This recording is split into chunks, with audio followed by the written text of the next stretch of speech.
कहानी सुनो में लीजिए। आज सुनिए प्रेमचंद की लिखी कहानी ईदगाह। वाचन समीर गोस्वामी का है। रमजान के पूरे 30 रोजों बाद ईद आई है। कितना मनोहर, कितना सुहावना प्रभात है। वृक्षों पर कुछ अजीब हरियाली है, खेतों में कुछ अजीब रौनक है, आसमान पर कुछ अजीब लालिमा है। आज का सूर्य देखो कितना प्यारा, कितना शीतल है, मानो संसार को ईद की बधाई दे रहा है। गांव में कितनी हलचल है। ईदगाह जाने की तैयारियां हो रही हैं। किसी के कुर्ते में बटन नहीं है, पड़ोस के घर से सुई धागा लाने को दौड़ा जा रहा है। किसी के जूते कड़े हो गए, उनमें तेल डालने के लिए तेली के घर भागा जाता है। जल्दी जल्दी बैलों को सानी पानी दे दें, ईदगाह से लौटते लौटते दोपहर हो जाएगी। 3 कोस का पैदल रास्ता, फिर सैकड़ों आदमियों से मिलना भेंटना। दोपहर के पहले लौटना असंभव है। लड़के सबसे ज्यादा प्रसन्न हैं। किसी ने 1 रोजा रखा है, वो भी दोपहर तक। किसी ने वो भी नहीं, लेकिन ईदगाह जाने की खुशी उनके हिस्से की चीज है। रोजे बड़े बूढ़ों के लिए होंगे, इनके लिए तो ईद है। रोज ईद का नाम रटते थे, आज वो आ गई। अब जल्दी पड़ी है कि लोग ईदगाह क्यों नहीं चलते। इन्हें गृहस्थी की चिंताओं से क्या प्रयोजन। सिवैयों के लिए दूध और शक्कर घर में है या नहीं, इनकी बला से ये तो सिवैयां खाएंगे। वो क्या जाने कि अब्बाजान क्यों बदहवास चौधरी कायामली के घर दौड़े जा रहे हैं। उन्हें क्या खबर कि चौधरी आज आंखें बदल ले तो ये सारी ईद मुहर्रम हो जाए। उनकी अपनी जेबों में तो कुबेर का धन भरा हुआ है। बार बार जेब से खजाना निकाल कर गिनते हैं और खुश होकर फिर रख लेते हैं। महमूद गिनता है, 1 2 10 12। उसके पास 12 पैसे हैं। मोहसिन के पास 1 2 3 8 9 15 पैसे हैं। इन्हीं अनगिनती पैसों में अनगिनती चीजें लाएंगे, खिलौने, मिठाइयाँ, बिगुल, गेंद और जाने क्या क्या। और सबसे ज्यादा प्रसन्न है हामिद, वो 4-5 साल का गरीब सूरत दुबला पतला लड़का, जिसका बाप गत वर्ष हैजे की भेंट हो गया था और माना जाने क्यों पीली होती हुई एक दिन मर गई। किसी को पता न चला क्या बीमारी है। कहती भी तो कौन सुनने वाला था। दिल पर जो बीतती थी वो दिल में ही सहती, और जब ना सहा गया तो संसार से विदा हो गई। अब हामिद अपनी बूढ़ी दादी अमीना की गोद में सोता है और उतना ही प्रसन्न है। उसके अब्बाजान रुपए कमाने गए हैं, बहुत सी थैलियां लेकर आएंगे। अम्मी जान अल्लाह मियाँ के घर से उसके लिए बड़ी अच्छी अच्छी चीजें लाने गई हैं, इसलिए हामिद प्रसन्न है।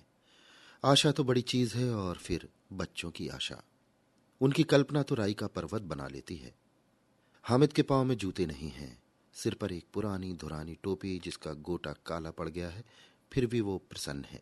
जब उसके अब्बा जान थैलियों और अम्मी जान नियामतें लेकर आएंगी तो वो दिल के अरमान निकाल लेगा। तब देखेगा महमूद, मोहसिन, नूरे और सम्मी कहाँ से उतने पैसे निकालेंगे। अभाग्नि अमीना अपनी कोठरी में बैठी रो रही है। आज ईद का दिन और उसके घर में दाना नहीं। आज आबिद होता तो क्या इसी तरह ईद आती और चली जाती। इस अंधकार और निराशा में वो डूबी जा रही है। किसने बुलाया था इस निगोड़ी ईद को। इस घर में उसका काम नहीं, लेकिन हामिद, उसे किसी के मरने जीने से क्या मतलब। उसके अंदर प्रकाश है, बाहर आशा।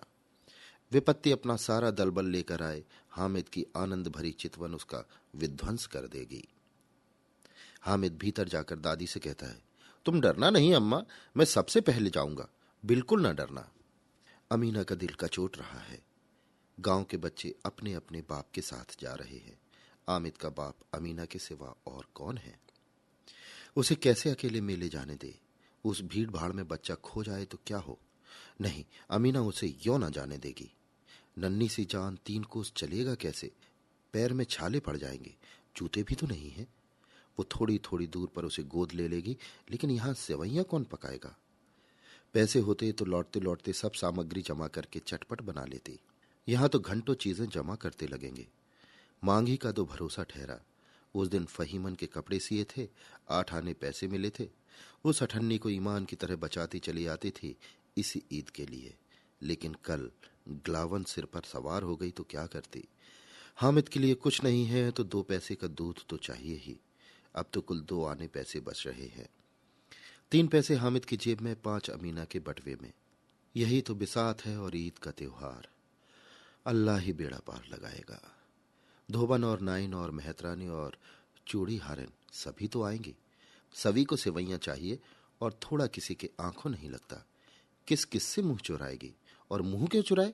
साल भर का त्योहार है, जिंदगी खैरियत से रहे, उसकी तकदीर भी तो उसके साथ है। बच्चे को खुदा सलामत रखे, ये दिन भी कट जाएंगे। गांव से मेला चला और बच्चों के साथ हामिद भी जा रहा था। कभी सबके सब दौड़कर आगे निकल जाते, फिर किसी पेड़ के नीचे खड़े होकर साथ वालों का इंतजार करते। ये लोग क्यों इतना धीरे चल रहे हैं? हामिद के पैरों में तो जैसे पर लग गए हैं। वो कभी थक सकता है? शहर का दामन आ गया, सड़क के दोनों ओर अमीरों के बगीचे हैं, पक्की चार दीवारी बनी हुई है, पेड़ों में आम और लीचियां लगी हुई हैं। कभी कभी कोई लड़का कंकड़ी उठाकर आम पर निशाना लगाता है। माली अंदर से गाली देता हुआ निकलता है। लड़के वहां से एक फरलांग पर हैं, खूब हंस रहे हैं। माली को कैसा उल्लू बनाया है। बड़ी बड़ी इमारतें आने लगीं। ये अदालत है, ये कॉलेज है, ये क्लब घर है। इतने बड़े कॉलेज में कितने लड़के पढ़ते होंगे? ये लड़के नहीं हैं जी, बड़े बड़े आदमी हैं। सच, उनकी बड़ी बड़ी मूछें हैं, इतने बड़े हो गए अभी तक पढ़ने जाते हैं। न जाने कब तक पढ़ेंगे और क्या करेंगे इतना पढ़कर। हामिद के मदरसे में दो तीन बड़े बड़े लड़के हैं, बिल्कुल तीन कौड़ी के, रोज मार खाते हैं, काम से जी चुराने वाले। इस जगह भी उसी तरह के लोग होंगे और क्या। क्लब घर में जादू होता है, सुना वहां मुर्दे की खोपड़ियां दौड़ती हैं और बड़े बड़े तमाशे होते हैं, पर किसी को अंदर नहीं जाने देते। और यहाँ शाम को साहब लोग खेलते हैं, बड़े बड़े आदमी खेलते हैं, मूछो दाढ़ी वाले, और मैमें भी खेलती हैं। सच, हमारी अम्मा को वो दे दो, क्या नाम है, बैट, तो उसे पकड़ ही नहीं सकें, घुमाते ही लुढ़क ना जाए। महमूद ने कहा, हमारी अम्मी जान का तो हाथ कांपने लगता है, अल्लाह कसम। मोहसिन बोला, चलो मनो आटा पीस डालती है, जरा सा बैट पकड़ लेंगी तो हाथ कांपने लगेंगे। सैकड़ों घड़े पानी रोज निकालती है, 5 घड़े तो मेरी भैंस पी जाती है। किसी मैम को एक घड़ा पानी भरना पड़े तो आंखों तले अंधेरा आ जाए। महमूद, लेकिन दौड़ती तो नहीं, उछल कूद तो नहीं सकती। मोहसिन, हाँ उछल कूद नहीं सकती, लेकिन उस दिन मेरी गाय खुल गई थी और चौधरी के खेत में जा पड़ी थी तो अम्मा इतनी तेज दौड़ी कि मैं उन्हें पा ना सका। सच। आगे चले, हलवाइयों की दुकानें शुरू हो गई। आज खूब सजी हुई थी। इतनी मिठाइयाँ कौन खाता है? देखो ना, एक एक दुकान पर मनो होंगी। सुना है रात को जिन्नात आकर खरीद ले जाते हैं। अब्बा कहते थे कि आधी रात को एक आदमी दुकान पर जाता है और जितना माल बचा होता है वो तुलवा लेता है और सचमुच के रुपए देता है, बिल्कुल ऐसे ही रुपए। हामिद को यकीन ना आया। ऐसे रुपए जिन्नात को कहां से मिल जाएंगे? मोहसिन ने कहा, जिन्नात को रुपए की क्या कमी, जिस खजाने में चाहे चले जाए। लोहे के दरवाजे ने रोक नहीं सकते जनाब। आप हैं किस फेर में? हीरे जवाहरात तक उनके पास रहते हैं। जिससे खुश हो जाए उसे टोकरो जवाहरात दे दिए। अभी यहीं बैठे हैं, 5 मिनट में कलकत्ता पहुंच जाए। हामिद ने फिर पूछा, जिन्नात बहुत बड़े बड़े होते होंगे? मोहसिन, एक एक आसमान के बराबर होता है जी। जमीन पर खड़ा हो जाए तो उसका सिर आसमान से जा लगे, मगर चाहे तो एक लोटे में घुस जाए। हामिद, लोग उन्हें कैसे खुश करते होंगे? कोई मुझे वो मंत्र बता दे तो एक जिन्न को खुश कर लूं। मोहसिन, अब यह मैं तो नहीं जानता, लेकिन चौधरी साहब के काबू में बहुत जिन्नात हैं। कोई चीज चोरी चली जाए, चौधरी साहब उसका पता लगा देंगे और चोर का नाम भी बता देंगे। जुमराती का बछवा उस दिन खो गया था, 3 दिन हैरान हुए, कहीं ना मिला। तब झक मारकर चौधरी के पास गए। चौधरी ने तुरंत बता दिया कि मवेशी खाने में है और वहीं मिला। जिन्नात आकर उन्हें सारे जहान की खबर दे जाते हैं। अब उसकी समझ में आ गया कि चौधरी के पास क्यों इतना धन है और क्यों उनका इतना सम्मान है। आगे चलें, ये पुलिस लाइन है, यहाँ सब कांस्टेबल कवायद करते हैं। रेटन फार्मफो रात को बेचारे घूम घूम कर पहरा देते हैं, नहीं चोरियां हो जाए। मोहसिन ने प्रतिवाद किया, ये कांस्टेबल पहरा देते हैं? तभी तुम बहुत जानते हो। अजी हजरत यही चोरी कराते हैं। शहर के जितने चोर डाकू हैं सब इनसे मिलते हैं। रात को ये लोग चोरों से कहते हैं कि चोरी करो और आप दूसरे मोहल्ले में जाकर जागते रहो पुकारते हैं। जब इन लोगों के पास इतने पैसे आते हैं। मेरे मामू एक थाने में कांस्टेबल है, 20 रुपए महीना पाते हैं, लेकिन 50 रुपए घर भेजते हैं। अल्लाह कसम, मैंने एक बार पूछा कि मामू आप इतने रुपए कहाँ से पाते हैं? हंसकर कहने लगे, बेटे अल्लाह देता है।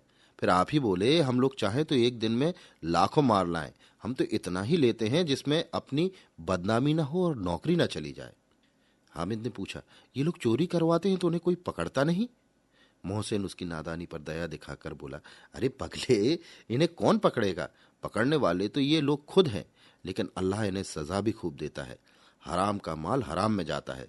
थोड़े ही दिन हुए मामू के घर आग लग गई, सारी लेई पूंजी जल गई, एक बर्तन तक न बचा।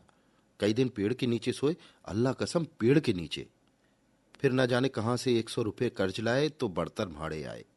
100 तो 50 से ज्यादा होते हैं। कहाँ 50, कहाँ 100। 50 एक थैली भर होता है, 100 तो 2 थैलियों में भी ना आए। अब बस्ती घनी होने लगी। ईदगाह जाने वालों की टोलियां नजर आने लगी, एक से एक भड़कीले वस्त्र पहने हुए, कोई इक्के तांगे पर सवार, कोई मोटर पर। सभी इत्र में बसे, सभी के दिलों में उमंग। ग्रामीणों का वो छोटा सा दल अपनी विपन्नता से बेखबर, संतोष और धैर्य में मगन चला जा रहा था। बच्चों के लिए नगर की सभी चीजें अनोखी थी। जिस चीज की ओर ताकते ताकते ही रह जाते, और पीछे से बार बार हॉर्न की आवाज आने पर भी न चेतते। हामिद तो मोटर के नीचे जाते जाते बचा। सहसा ईदगाह नजर आया। ऊपर इमली के घने वृक्षों की छाया है, नीचे पक्का फर्श है जिस पर जाजिम बिछा हुआ है, और रोजेदारों की पंक्तियां एक के पीछे एक न जाने कहां तक चली गई हैं, पक्की जगत के नीचे तक, जहां जाजिम भी नहीं है। नए आने वाले आकर पीछे की कतार में खड़े हो जाते हैं, आगे जगह नहीं है। यहाँ कोई धन और पद नहीं देखता, इस्लाम की निगाह में सब बराबर हैं। इन ग्रामीणों ने भी वजू किया और पिछली पंक्ति में खड़े हो गए। कितना सुंदर संचालन है, कितनी सुंदर व्यवस्था। लाखों सिर एक साथ सिजदे में झुक जाते हैं, फिर सबके सब एक साथ खड़े हो जाते हैं। एक साथ झुकते हैं और एक साथ घुटनों के बल बैठ जाते हैं। कई बार यही क्रिया होती है जैसे बिजली की लाखों बत्तियां एक साथ प्रदीप्त हों और एक साथ बुझ जाए, और यही क्रम चलता रहे। कितना अपूर्व दृश्य था, जिसकी सामूहिक क्रियाएं विस्तार और अनंतता हृदय को श्रद्धा, गर्व और आत्मानंद से भर देती थी। मानो भ्रातृत्व का एक सूत्र इन समस्त आत्माओं को एक लड़ी में पिरोए हुए है। नमाज खत्म हो गई है, लोग आपस में गले मिल रहे हैं। तब मिठाई और खिलौने की दुकान पर धावा होता है। ग्रामीणों का वो दल इस विषय में बालकों से कम उत्साही नहीं है। ये देखो, हिंडोला है, 1 पैसा देकर चढ़ जाओ, कभी आसमान पर जाते हुए मालूम होगे, कभी जमीन पर गिरते हुए। ये चरखी है, लकड़ी के हाथी, घोड़े, ऊंट छड़ों से लटके हुए हैं। 1 पैसा देकर बैठ जाओ और 25 चक्रों का मजा लो। महमूद और मोहसिन, नूरे और सम्मी इन घोड़ों और ऊंटों पर बैठते हैं। हामिद दूर खड़ा है, 3 ही पैसे तो है उसके पास। अपने कोष का 1/3 जरा सा चक्कर खाने के लिए वो नहीं दे सकता। सब चरखियों से उतरे हैं, अब खिलौने लेंगे। इधर दुकानों की कतार लगी हुई है, तरह तरह के खिलौने हैं। सिपाही और गुजरिया, राजा और वकील, भिश्ती और धोबिन और साधु। वाह, कितने सुंदर खिलौने हैं। अब बोलना ही चाहते हैं। अहमद सिपाही लेता है, खाकी वर्दी और लाल पगड़ी वाला, कंधे पर बंदूक रखे हुए, मालूम होता है अभी कवायद किए चला आ रहा है। मोहसिन को भिश्ती पसंद आया, कमर झुकी हुई, ऊपर मशक रखे हुए, मशक का मुंह एक हाथ से पकड़े हुए। कितना प्रसन्न है, शायद कोई गीत गा रहा है। बस मशक से पानी उड़ेलना चाहता है। नूरे को वकील से प्रेम है, कैसी विद्वता है उसके मुख पर। काला चोगा, नीचे सफेद अचकन, अचकन के सामने की जेब में घड़ी, सुनहरी जंजीर, एक हाथ में कानून का पोथा लिए हुए। मालूम होता है अभी किसी अदालत में जिरह या बहस किए हुए चले आ रहे हैं। ये सब 2-2 पैसे के खिलौने हैं। हामिद के पास कुल 3 पैसे हैं। इतने महंगे खिलौने वो कैसे ले? खिलौना कहीं हाथ से छूट पड़े तो चूर चूर हो जाए, जरा पानी पड़े तो सारा रंग धुल जाए। ऐसे खिलौने लेकर वो क्या करेगा, किस काम के? मोहसिन कहता है मेरा भिश्ती रोज पानी दे जाएगा सांझ सवेरे। महमूद, और मेरा सिपाही घर का पहरा देगा, कोई चोर आएगा तो फौरन बंदूक से फैर कर देगा। नूरे, और मेरा वकील खूब मुकदमा लड़ेगा। सम्मी, और मेरी धोबिन रोज कपड़े धोएगी। हामिद खिलौनों की निंदा करता है, मिट्टी ही के तो हैं, गिरे तो चकनाचूर हो जाएं। लेकिन ललचाई हुई आंखों से खिलौने देख रहा है और चाहता है कि जरा देर के लिए उन्हें हाथ में ले सकता। उसके हाथ अनायास ही लपकते हैं, लेकिन लड़के इतने त्यागी नहीं होते, विशेषकर जब अभी नया शौक हो। हामिद ललचाता रह जाता है। खिलौनों के बाद मिठाइयां आती हैं। किसी ने रेवड़ियां ली हैं, किसी ने गुलाब जामुन, किसी ने सोहन हलवा। मजे से खा रहे हैं। हामिद बिरादरी से पृथक है। अभागे के पास 3 पैसे हैं, क्यों नहीं कुछ लेकर खाता? ललचाई आंखों से सबकी ओर देखता है। मोहसिन कहता है हामिद रेवड़ी ले जा, कितनी खुशबूदार है। हामिद को संदेह हुआ, ये केवल क्रूर विनोद है, मोहसिन इतना उदार नहीं है। लेकिन ये जानकर भी उसके पास जाता है। मोहसिन दोने से एक रेवड़ी निकालकर हामिद की ओर बढ़ाता है। हामिद हाथ फैलाता है। मोहसिन रेवड़ी अपने मुंह में रख लेता है। महमूद, नूरे और सम्मी खूब तालियां बजा बजा कर हंसते हैं। हामिद खिसिया जाता है। मोहसिन, अच्छा अब की जरूर देंगे हामिद, अल्लाह कसम, ले जा। हामिद, रखे रहो, क्या मेरे पास पैसे नहीं हैं? सम्मी, 3 ही पैसे तो हैं, 3 पैसे में क्या क्या लोगे? अहमद, हमसे गुलाब जामुन ले जा हामिद, मोहसिन बदमाश है। हामिद, मिठाई कौन बड़ी नियामत है, किताब में इसकी कितनी बुराइयां लिखी हैं। मोहसिन, लेकिन दिल में कह रहे होगे कि मिले तो खा लें, अपने पैसे क्यों नहीं निकालते? महमूद, हम समझते हैं इसकी चालाकी, जब हमारे सारे पैसे खर्च हो जाएंगे तो हमें ललचा ललचा कर खाएगा। मिठाइयों के बाद कुछ दुकानें लोहे की चीजों की हैं, कुछ किलट और कुछ नकली गहनों की। लड़कों के लिए यहां कोई आकर्षण न था। वो सब आगे बढ़ जाते हैं। हामिद लोहे की दुकान पर रुक जाता है। कई चिमटे रखे हुए थे। उसे ख्याल आया दादी के पास चिमटा नहीं है। तवे से रोटियां उतारती हैं तो हाथ जल जाता है। अगर वो चिमटा ले जाकर दादी को दे दे तो वो कितनी प्रसन्न होंगी। फिर उनकी उंगलियां कभी न चलेंगी। घर में एक काम की चीज हो जाएगी। खिलौने से क्या फायदा, व्यर्थ में पैसे खराब होते हैं। जरा देर ही की तो खुशी है, फिर खिलौने को कोई आंख उठाकर नहीं देखता। ये तो घर पहुंचते पहुंचते टूट फूट कर बराबर हो जाएंगे। चिमटा कितने काम की चीज है। रोटियां तवे से उतार लो, चूल्हे से सेंक लो, कोई आग मांगने आए तो चटपट चूल्हे से आग निकाल कर उसे दे दो। अम्मा बेचारी को कहाँ फुर्सत कि बाजार आए, और इतने पैसे ही कहाँ मिलते हैं। रोज हाथ जला लेती है। हामिद के साथ ही आगे बढ़ गए। सबील पर सबके सब शरबत पी रहे हैं। देखें सब कितने लालची हैं। इतनी मिठाइयां ली, मुझे किसी ने एक भी ना दी। उस पर कहते हैं मेरे साथ चलो, मेरा ये काम करो। अब अगर किसी ने कोई काम करने को कहा तो पूछूंगा, खाएं मिठाइयां? आप मुंह सड़ेगा, फोड़े फुंसियां निकलेंगी, आप ही जबान चटोरी हो जाएगी। अब घर में पैसे चुराएंगे और मार खाएंगे। किताब में झूठी बातें थोड़ी ही लिखी हैं। मेरी जबान क्यों खराब होगी? अम्मा चिमटा देखकर ही दौड़कर मेरे हाथ से ले लेंगी और कहेंगी, मेरा बच्चा मेरा बच्चा अम्मा के लिए चिमटा लाया है। हजारों दुआएं देंगी। फिर पड़ोस की औरतों को दिखाएंगी। सारे गांव में चर्चा होने लगेगी, हामिद चिमटा लाया है, कितना अच्छा लड़का है। इन लोगों के खिलौने पर कौन इन्हें दुआएं देगा? बड़ों की दुआएं सीधी अल्लाह के दरबार में पहुंचती हैं और तुरंत सुनी जाती हैं। मेरे पास पैसे नहीं हैं, तभी तो मोहसिन और महमूद यूं मिजाज दिखाते हैं। मैं भी इनसे मिजाज दिखाऊंगा।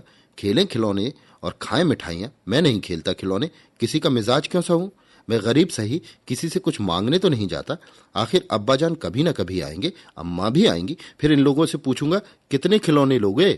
एक एक को टोकरियों खिलौने दूंगा और दिखा दूंगा कि दोस्तों के साथ इस तरह का सुलूक किया जाता है। ये नहीं कि 1 पैसे की रेवड़ियां ली तो चिढ़ा चिढ़ा कर खाने लगे। सबके सब हंसेंगे कि हामिद ने चिमटा लिया है। हंसे हैं मेरी बला से। उसने दुकानदार से पूछा, ये चिमटा कितने का है? दुकानदार ने उसकी ओर देखा और कोई आदमी साथ न देखकर कहा, ये तुम्हारे काम का नहीं है जी। बिकाऊ है कि नहीं? बिकाऊ क्यों नहीं है, और यहां क्यों लाद लाए हैं? तो बताते क्यों नहीं कै पैसे का है? 6 पैसे लगेंगे। हामिद का दिल बैठ गया। ठीक ठीक बताओ। ठीक ठीक 5 पैसे लगेंगे, लेना हो लो, नहीं तो चलते बनो। हामिद ने कलेजा मजबूत करके कहा, 3 पैसे लोगे? ये कहता हुआ वो आगे बढ़ गया कि दुकानदार की घुड़कियां न सुने। लेकिन दुकानदार ने घुड़कियां नहीं दी, बुलाकर चिमटा दे दिया। हामिद ने उसे इस तरह कंधे पर रखा मानो बंदूक है और शान से अकड़ता हुआ संगियों के पास आया। जरा सुने सबके सब क्या आलोचनाएं करते हैं। मोहसिन ने हंसकर कहा, यह चिमटा क्यों लाया पगले, इससे क्या करेगा? हामिद ने चिमटे को पटक कर कहा, जरा अपनी भिश्ती जमीन पर गिरा दो, सारी पसलियां चूर चूर हो जाए बच्चा की। महमूद बोला, यह चिमटा कोई खिलौना है? हामिद, खिलौना क्यों नहीं है? अभी कंधे पर रखा बंदूक हो गई, हाथ में लिया फकीरों का चिमटा हो गया। चाहूं तो इसे मंजीरे का काम ले सकता हूं। एक चिमटा जमा दूं तो तुम लोगों के सारे खिलौनों की जान निकल जाए। तुम्हारे खिलौने कितना ही जोर लगावे, मेरे चिमटे का बाल भी बांका नहीं कर सकते। मेरा बहादुर शेर है चिमटा। सम्मी ने खंजरी ली थी। प्रभावित होकर बोला, मेरी खंजरी से बदलोगे? 2 आने की है। हामिद ने खंजरी की ओर उपेक्षा से देखा। मेरा चिमटा चाहे तो तुम्हारी खंजरी का पेट फाड़ डाले। बस एक चमड़े की झिल्ली लगा दी, ढप ढप बोलने लगी। जरा सा पानी लग जाए तो खत्म हो जाए। मेरा बहादुर चिमटा आग में, पानी में, आंधी में, तूफान में बराबर डटा खड़ा रहेगा। चिमटे ने सभी को मोहित कर लिया। लेकिन अब पैसे किसके पास धरे हैं? फिर मेले से दूर निकल आए हैं। 9 कब के बज गए। धूप तेज हो रही है, घर पहुंचने की जल्दी हो रही है। बाप से जिद भी करें तो चिमटा नहीं मिल सकता। हामिद है बड़ा चालाक, इसलिए बदमाश ने अपने पैसे बचा रखे थे। अब बालकों के दो दल हो गए। मोहसिन, महमूद, सम्मी और नूरे एक तरफ है, हामिद अकेला दूसरी तरफ। शास्त्रार्थ हो रहा है। सम्मी तो विधर्मी गया, दूसरे पक्ष से जा मिला, लेकिन मोहसिन, महमूद और नूरे भी हामिद से एक एक दो दो साल बड़े होने पर भी हामिद के आघातों से आतंकित हो उठे हैं। उसके पास न्याय का बल है और नीति की शक्ति। एक ओर मिट्टी है, दूसरी ओर लोहा। जो इस वक्त अपने को फौलाद कह रहा है वो अजय है, घातक है। अगर कोई शेर आ जाए तो भिश्ती मियाँ के छक्के छूट जाए। मियाँ सिपाही मिट्टी की बंदूक छोड़कर भागे, वकील साहब की नानी मर जाए, चोगे में मुंह छिपाकर जमीन पर लेट जाए, मगर ये चिमटा, ये बहादुर रुस्तम हिंद लपक कर शेर की गर्दन पर सवार हो जाएगा और उसकी आंखें निकाल लेगा। मोहसिन ने एड़ी चोटी का जोर लगाकर कहा, अच्छा पानी तो नहीं भर सकता? हामिद ने चिमटे को सीधा खड़ा करके कहा, भिश्ती को एक डांट लगाएगा तो दौड़ा हुआ पानी लाकर उसके द्वार पर छिड़कने लगेगा। मोहसिन परास्त हो गया, पर महमूद ने कुमक पहुंचाई, अगर बच्चा पकड़े जाए तो अदालत में बंधे बंधे फिरेंगे, तब तो वकील साहब के ही पैर पड़ेंगे। हामिद इस प्रबल तर्क का जवाब न दे सका। उससे पूछा, हमें पकड़ने कौन आएगा? नूरे ने अकड़ कर कहा, ये सिपाही बंदूक वाला। हामिद ने मुंह चढ़ाकर कहा, ये बेचारे हम बहादुर रुस्तम हिंद को पकड़ेंगे? अच्छा लाओ, अभी जरा कुश्ती हो जाए, इनकी सूरत देखकर दूर से भागेंगे, पकड़ेंगे क्या बेचारे? मोहसिन को एक नई चोट सूझ गई। तुम्हारे चिमटे का मुंह रोज आग में जलेगा। उसने समझा था कि हामिद लाजवाब हो जाएगा, लेकिन ये बात न हुई। हामिद ने तुरंत जवाब दिया, आग में बहादुर ही कूदते हैं जनाब। तुम्हारे ये वकील, सिपाही और भिश्ती महिलाओं की तरह घर में घुस जाएंगे। आग में कूदना वो काम है जो रुस्तम हिंद ही कर सकता है। महमूद ने एक जोर और लगाया, वकील साहब कुर्सी मेज पर बैठेंगे, तुम्हारा चिमटा तो बावर्ची खाने में पड़ा रहेगा। इस तर्क ने सम्मी और नूरे को भी सजीव कर दिया। कितने ठिकाने की बात की है पट्टे ने। चिमटा बावर्ची खाने में पड़ा रहने के सिवा और क्या कर सकता है? हामिद को कोई फड़कता हुआ जवाब न सूझा तो उसने धांधली शुरू की, मेरा चिमटा बावर्ची खाने में नहीं रहेगा। वकील साहब कुर्सी पर बैठेंगे तो जाकर उन्हें जमीन पर पटक देगा और उनका कानून उनके पेट में डाल देगा। बात कुछ बनी नहीं। खासी गाली गलौच थी, लेकिन कानून को पेट में डालने वाली बात छा गई।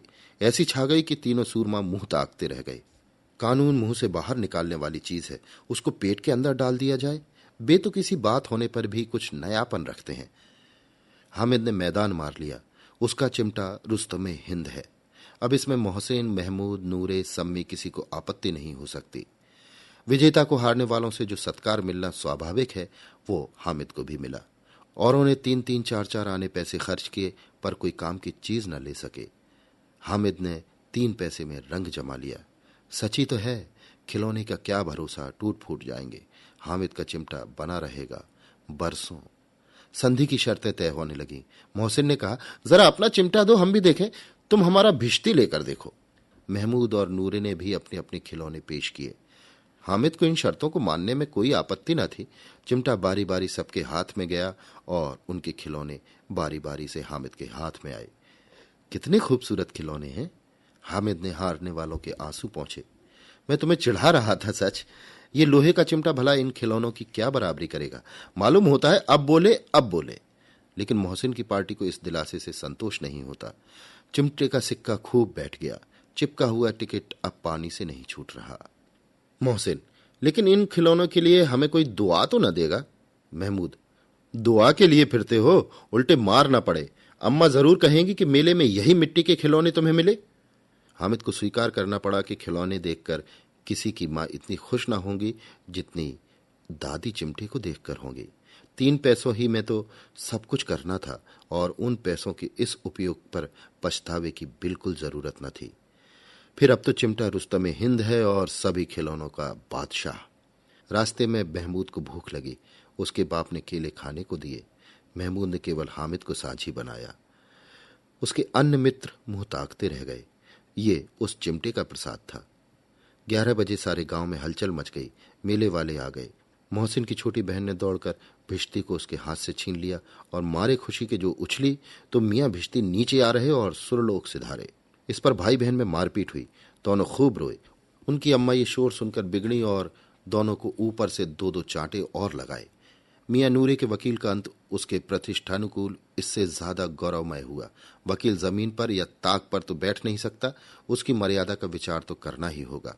दीवार में 2 खूंटियां गाड़ी गई, उन पर लकड़ी का एक पटरा रखा गया, पटरे पर कागज का कालीन बिछाया गया। वकील साहब राजा भोज की भांति सिंहासन पर विराजे। नूरे ने उन्हें पंखा झलना शुरू किया। अदालतों में खस की टट्टियां और बिजली के पंखे रहते हैं, क्या यहां मामूली पंखा भी ना हो? कानून की गर्मी दिमाग पर न चढ़ जाएगी? बांस का पंखा आया और नूरे हवा करने लगे। मालूम नहीं पंखे की हवा से या पंखे की चोट से वकील साहब स्वर्गलोक से मृत्युलोक में आ रहे और उनका माटी का चोला माटी में मिल गया। बड़े जोर शोर से मातम हुआ और वकील साहब की अस्थि घूरे पर डाल दी गई। अब रहा महमूद का सिपाही। उसे चटपट गांव का पहरा देने का चार्ज मिल गया, लेकिन पुलिस का सिपाही कोई साधारण व्यक्ति तो था नहीं जो अपने पैरों चले। वो पालकी पर चलेगा। एक टोकरी आई, उसमें कुछ लाल रंग के फटे पुराने चिथड़े बिछाए गए, जिसमें सिपाही साहब आराम से लेटे। नूरे ने ये टोकरी उठाई और अपने द्वार का चक्कर लगाने लगे।